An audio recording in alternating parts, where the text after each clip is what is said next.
Hello everyone and welcome back to This Day in History, our nightly look back at a specific day in history, where we take a look back at the events of a day, the historic context in which they took place, and the historic ramifications of those events. As always, if you have not yet, please hit the like button, the subscribe button, the bell notification icon to be alerted anytime I post a new content, and tell a friend. And without any further ado, This Day in History, July 30th. And on this date in 2020, at 7:46 a.m. Central Time, the President of the United States of America tweeted the following: with universal mail-in voting, not absentee voting, which is good. We're going to circle back to that. 2020 will be the most inaccurate and fraudulent election in history. It will be a great embarrassment to the USA. Delay the election until people can properly, securely, and safely vote. Question mark, question mark, question mark. First off, not absentee, which is good. Absentee voting and mail-in voting are the same thing. The same thing. What people are suggesting is that people be sent the request form without requesting it. Just send it to every registered voter. And if they get the request form back, send them a ballot. There are states in this country, Colorado, Utah, Oregon, and Washington, that vote totally by mail. Completely. They vote by mail. And we don't have, like, people jumping out of trees, going into mailboxes and stealing ballots or requesting a ballot for Fido in those states. Voter fraud is very rare. It's not some big, wide occurrence. And oftentimes when it occurs, the instances that do occur are very good attempts at good faith. They're not malicious. But this jackass up here, who I am looking forward so much to changing that picture on January 20th, would have you believe that it's just rife with error. And the mind-blowing thing about this is, for years, Republicans have worked to get absentee vote and returning ballots to be a key central part of their campaigns. Because a lot of Republican voters are older, they're elderly, and it is hard for them to get out and vote. So a robust part of the Republican get out the vote effort is ensuring that they get the ballot and get it returned. This is actually going to lead to a lower participation rate among, this is so, like, perfectly Trumpian Republican voters. But let's go to the ultimate source on this to see if the president can delay a presidential election. Article 2 deals with the presidency. That is what Article 2 deals with, the office of president. And it says, the Congress may determine the time of choosing, and that's spelt with a U,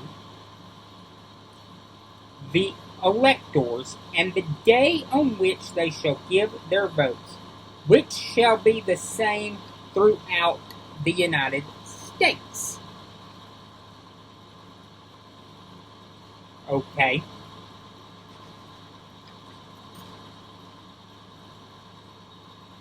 I'm not seeing anything in here about the president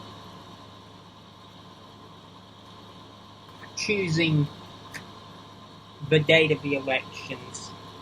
It does talk about to fill up vacancies that may happen with advice and consent of the Senate advice and consent on treaties and things of that nature. So, interestingly enough, Congress has selected a day for U.S. federal elections, and it's found in 52 U.S. Code, Title II, the Congress, Chapter 1. And it says, and it sets but Tuesday after the first Monday for Election Day. That is when elections for the presidency are held. And every even-numbered year, which is presidential election years, is when you vote for the House of Representatives and 2/3 of the Senate, a third of the Senate each time, 33 senatorial elections. This year, there will be 35 because we have the special election in Arizona and the special election in Georgia. The special in Arizona is caused by the death of Senator John McCain and the resignation of the replacement Senator Jon Kyl. The special election in Georgia is caused by the resignation of Senator Johnny Isakson, and the appointed Senator Kelly Loeffler is running to complete the rest of that term that Senator Isakson was elected to in 2016. Same as the McCain election. Senator McCain and Senator Isakson were both re-elected in 2016, and senators serve a 6-year term. But this tweet by the president suggesting he can delay an election is false. It is absolutely irresponsible, and we have now crossed the Rubicon. We have seen a lot of disgusting tweets from this president, and we have seen some really vile tweets in the past month. But this tweet today sets a new low. I thought that the tweet yesterday about suburbia hit a new low. Little did I know, about 16 hours later, the bar would be even set lower. I'm really scared what he's going to do between November 4th and January 20th. Because right now, it's pretty clear that Donald Trump is going to lose in a landslide. And it's going to be a massive defeat for him. My fear is what happens between Election Day and Inauguration Day. Luckily, January 3rd is when the new Congress will form. And as someone who would usually support Republicans being in power, I can no longer stand by and do that. I have tried to reason that, maybe after Trumpism, this can be forgiven for those who seek repentance.